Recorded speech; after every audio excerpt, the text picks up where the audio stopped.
If you clicked on this video, you either had no idea that these two even had enough lore to warrant a video, or you're here to revisit one of the niche celebrity situationship rabbit holes with me.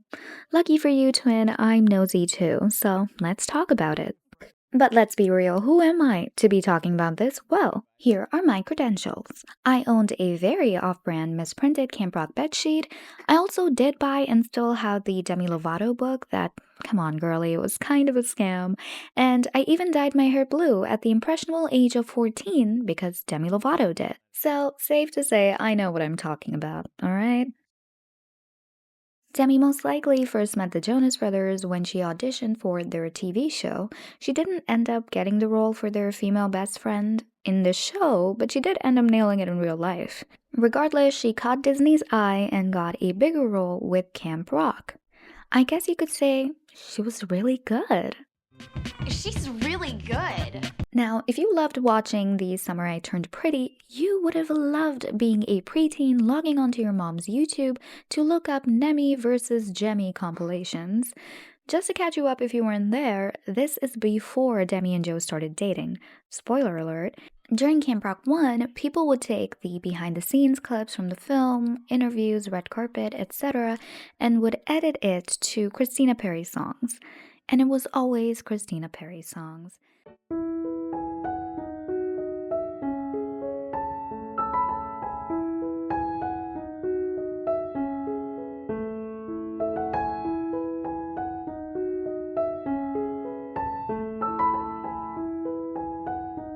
Jemi compilations, which is Joe and Demi, were just Demi making hard eyes at Joe, while Nemi, Nick and Demi, was basically Nick making hard eyes at Demi, so there was a that should be me dynamic going on. Kevin was also there. Demi did later confess that she had a crush on Joe during the filming of the first film. I mean, who wouldn't fall for this?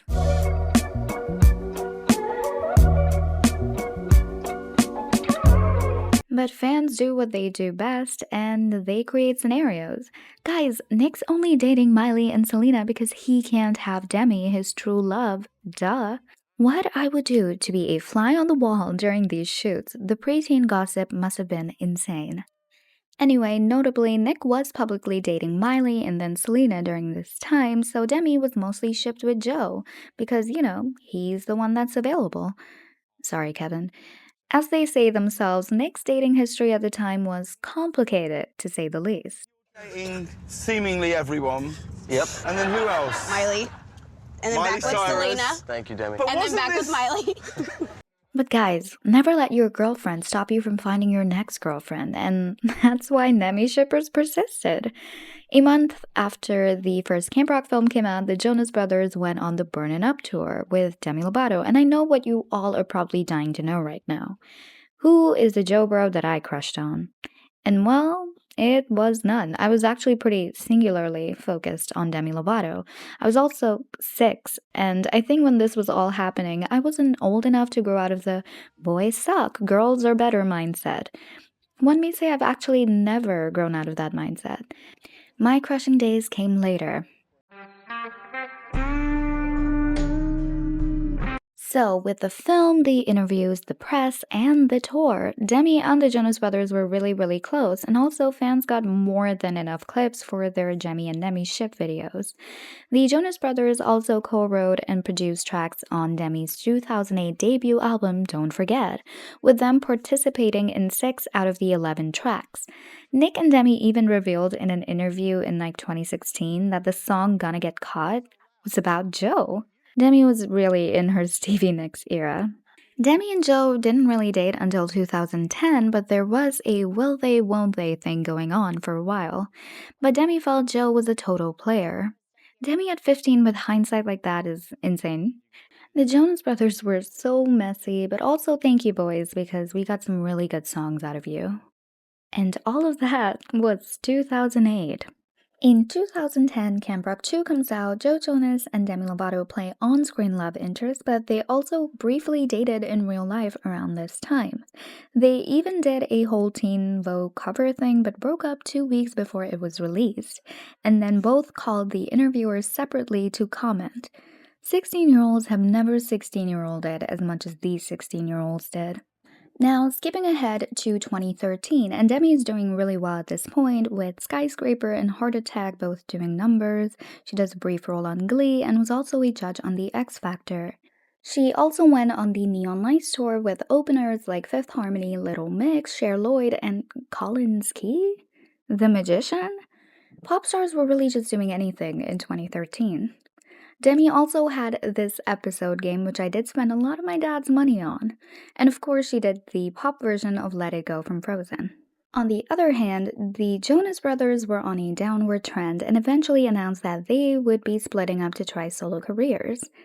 By 2014, some of Nick's solo songs like Jealous started doing well, and Demi and him do a duet titled Avalanche. And around 2015 is when we start seeing Demi and Nick together a lot more. Demi and Joe also reconnected during this time when he became a special guest for her concert. So I'm guessing this is when they all sort of came together as adults. I'm not exactly sure about the timelines, but both Nick and Demi were managed by Phil McIntyre and together started a label called Safe House Records. With this record label, Demi and Nick go on a joint tour in 2016 called the Future Now Tour, and this tour really awoke a lot of the hibernating Demi shippers. We had so many clips of Nick longingly looking at Demi. They had a lot of interviews and were heavily pushing the whole best bud narrative, but come on, two hot people on the road together with this much history?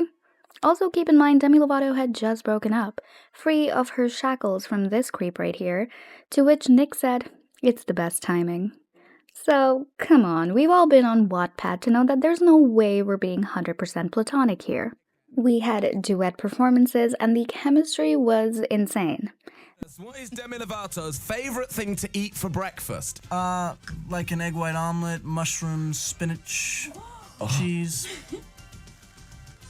Oh my god! Is he right? Yes! Then Demi's new album Tell Me You Love Me comes out and Demi shippers got their first concrete piece of proof. Ruin the friendship. And we know Demi isn't really a subtle songwriter, so let me just read you some of this. Put down your cigar and pick me up. Play me your guitar, that song I love. Notably, Nick Jonas at the age of 24, big cigar guy for some reason. Also, you probably didn't know this, but Nick Jonas, also a guitar guy. Baby, you and I got history and we can't deny our chemistry. Like, do you want her to spell it out for you? Because she does, so.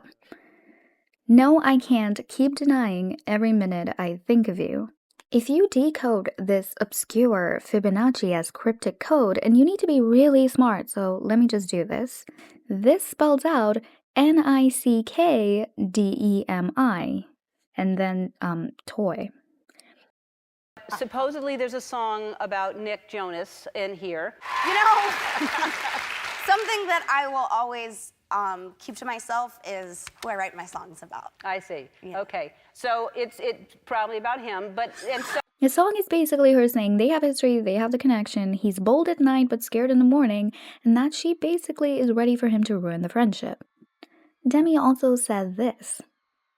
I was frustrated with a certain situation and I was like, you know what, I'm just gonna write about it. And so I did. And I sent the songs to the person and that was interesting. Anytime you send a song about the person to the person, it's ballsy. It's like, hey, here's my feelings for you. And they knew, and it turned out that person had written a song about me, and we exchanged songs. That person was like, that's an incredible song. And I was like, yeah, well, it's like, hello. So at this point, they were both sort of aware of the feelings, but we don't know why nothing much came out of this. Could be personal stuff, maybe Nick didn't want to mess with bro code, maybe Demi wanted some time to be single since she had just gotten out of a very long relationship. This part we don't really know. However, 2017 is also when Nick Jonas first met his wife, Priyanka Chopra. Then comes 2018, and a lot happens. By July 2018, Nick is engaged to Priyanka. On July 24, 2018, Demi has her overdose. I'm not going to get into it just because it's a very delicate topic, but honestly, if you want to know more, watch her documentary called Dancing with the Devil. She lays it all out very candidly. Demi unfollows Nick Jonas. Nick Jonas' huge wedding happens in December 2018, which was only a month after Demi left the hospital, and seemingly everyone is invited, but Demi wasn't. And it's not like it was a small wedding. A source close to Demi said that she was heartbroken because she wasn't invited. But this is what really pisses me off. If you couldn't tell by my tone before, I'm not really a big fan of Wilmer Valderrama. Is anyone? Clap if you care. All right, let's move on. The Jonas brothers knew him through Demi, considering Demi was one of their closest friends, and Wilmer and her had a pretty serious, long relationship. Demi was not invited to Joe's wedding in 2019 either, but Wilmer was. Wilmer had also recently gotten engaged to someone not long after his breakup with Demi. And with the way Demi spoke about the breakup and the relationship, whether it was in her documentary or through reps, it genuinely seems like she didn't think that that chapter of her life was fully over, and the breakup was possibly because she needed independence for her sobriety. We don't know for sure, all we do know is good riddance. But he moved on fast. Keep in mind, him and Demi dated for around 6. They say it's 6, but we know it's 7 years. No ring, and with his current partner, it took less than a year. Is that like a guy thing? Because I've seen so many male celebrities do that. What is it? Anyway, now imagine being Demi Lovato. Your ex Joe is getting married. That guy you had feelings for and low-key helped revive his career, Nick, is already married. And the guy you thought was the love of your life because you were groomed since you were 17 was now with someone new, and they were all hanging out together, and you're in the hospital after surviving 3 strokes and a heart attack. Like, genuinely, even writing that is making me pissed off. And I don't know if you guys will match my frequency here, but this is such a fucking terrible feeling. Seeing people that were genuinely such huge parts of your life moving on without you, away from you, while your life seems to be stuck or even going backwards. After recovering, Demi comes out with the song I Love Me, and she depicts all these people in the background of her music video, seemingly moving on from them. But in 2020, Demi also had a track called Ain't No Friend, which is technically unreleased, so if someone knows how we got our hands on it, let me know.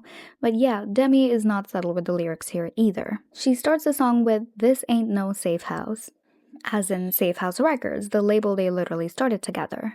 It was all good back when we were working for the Big Mouse. We were best friends, family, and everything in between. Never thought you'd be the enemy. She basically calls him out for not being a friend of hers and not being there when she needed him. You can clearly tell Demi was very hurt, and more than it being a romantic thing, it just seemed like she was hurt by her friend abandoning her. And don't get me wrong, I can understand how being friends with someone with substance abuse issues can be tough. And it's not on Nick Jonas to always be around to be her sort of guardian, but I also understand why Demi felt so hurt. She survived an overdose that nearly took her life, and one of the people she considered her closest friends isn't really in her life anymore and instead is hanging out with her groomer. She also said, when I realized that the loyalty was only going one way, took you on the road, showed you some love, then you played me. And I don't want to sound shady or anything, but yes, the Future Now tour was technically co-headlined, so no one was the opener and the main artist. They were both technically the main ones, but I guarantee you, over 80% of those tickets were bought for Demi and Demi alone. And I was a huge Lovatic back then, and the Joe Bros were not really making a lot of noise. The only time I heard of Nick was either through Demi-related news or when that Gospel Jealous video came out. That was straight fire, I'd give him that.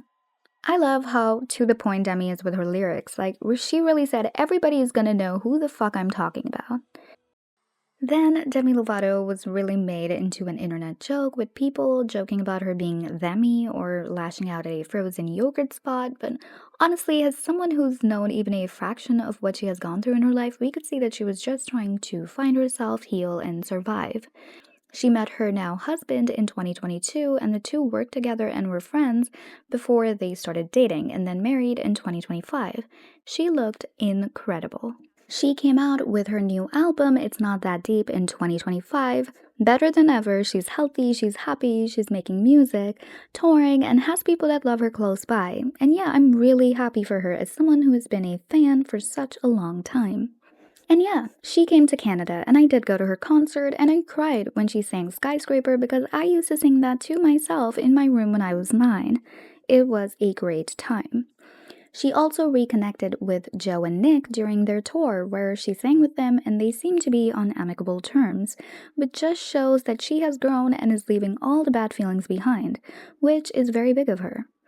Honestly speaking, I wouldn't. Maybe I'm not as healed as her, but if I saw any of my friends being chummy with someone who was not only my ex but also groomed me, they wouldn't see me ever. But she's a lot more mature than I am, and honestly, letting go seems to work for her. The funny thing is, Joe is technically Demi's ex, but there is so much more drama between her and Nick.